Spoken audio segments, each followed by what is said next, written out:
प्राचीन काल की बात है। राजा जनक ने ज्यों ही योग बल से शरीर का त्याग किया, त्यों ही एक सुंदर सजा हुआ विमान आ गया और राजा दिव्य देहधारी सेवकों के साथ उस पर चढ़कर चले।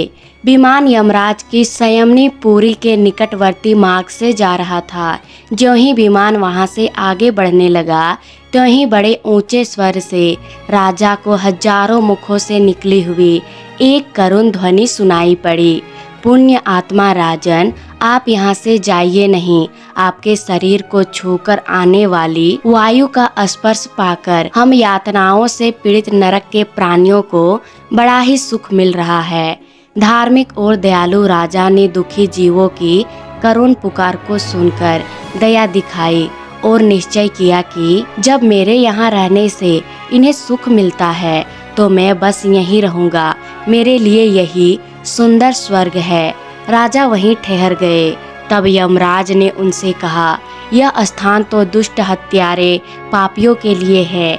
हिंसक, दूसरों पर कलंक लगाने वाले, लुटेरे, पति परायण पत्नी का त्याग करने वाले, मित्रों को धोखा देने वाले, दंभी, द्वेष और उपहास करके मनवानी शरीर से कभी भगवान का स्मरण न करने वाले जीव यहाँ आते हैं और उन्हें नरकों में डालकर मैं भयंकर यातना दिया करता हूँ। तुम तो पुण्यात्मा हो, यहाँ से अपने प्राय दिव्य लोक में जाओ। जनक ने कहा, मेरे शरीर से स्पर्श की हुई वायु इन्हें सुख पहुंचा रही है, तब मैं कैसे जाऊं? आप इन्हें इस दुख से मुक्त कर दे तो मैं भी सुखपूर्वक स्वर्ग में चला जाऊंगा। यमराज ने कहा, ये कैसे मुक्त हो सकते हैं? इन्होंने बड़े बड़े पाप किए हैं। इस पापी ने अपने पर विश्वास करने वाले मित्र पत्नी पर बलात्कार किया था, इसीलिए इसको मैंने लोहक सड़कू नाम नरक में डालकर 1,00,000 वर्षों तक पकाया है। अब इसे पहले सुअर की, फिर मनुष्य की योनि प्राप्त होगी और वहाँ पर नपुंसक होगा। यह दूसरा बलपूर्वक व्यभिचार में प्रवृत्त था, 100 वर्षों तक रोवन नरक में पीड़ा भोगेगा। इस तीसरे ने पराया धन चुराया और भोगा है, इसीलिए दोनों हाथ काटकर इसे पुण्य शोषित नामक नरक में डाला जाएगा। इस प्रकार ये सभी पापी नरक के अधिकारी हैं। तुम यदि इन्हें छुड़ाना चाहते हो तो अपना सारा पुण्य अर्पण करो। एक दिन प्रातः काल शुद्ध मन से तुमने मर्यादा पुरुषोत्तम भगवान श्री रघुनाथ जी का ध्यान किया था और अकस्मात राम नाम का उच्चारण किया था। बस वही पुण्य इन्हें दे दो, उससे इनका उद्धार हो जाएगा।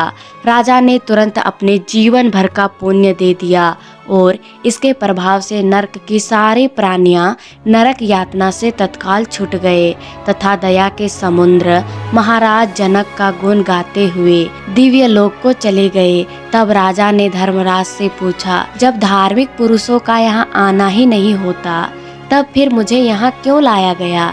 इस पर धर्मराज ने कहा, राजन, तुम्हारा जीवन तो पुण्यों से भरा है, पर एक दिन तुमने छोटा सा पाप किया था। तुमने चरती हुई गाय को रोक दिया था। उसी पाप के कारण तुम्हें नरक का दरवाजा देखना पड़ा। अब तुम उस पाप से मुक्त हो गए हो और इस पुण्य दान से तुम्हारा पुण्य और भी बढ़ गया है। तुम यदि इस मार्ग से न आते तो इन बेचारों का नरक यातना से कैसे उद्धार होता? तुम जैसे दूसरों के दुख से दुखी होने वाले दया धाम महात्मा दुखी प्राणियों का दुख हरने में ही लगे रहते हैं। भगवान कृपा सागर है। पाप का फल भुगतने के बहाने इन दुखी जीवों का दुख दूर करने के लिए ही इस संयमनी के मार्ग से उन्होंने तुमको यहाँ भेज दिया। उसके बाद राजा धर्मराज को प्रणाम करके परम धाम को चले गए। राधे राधे।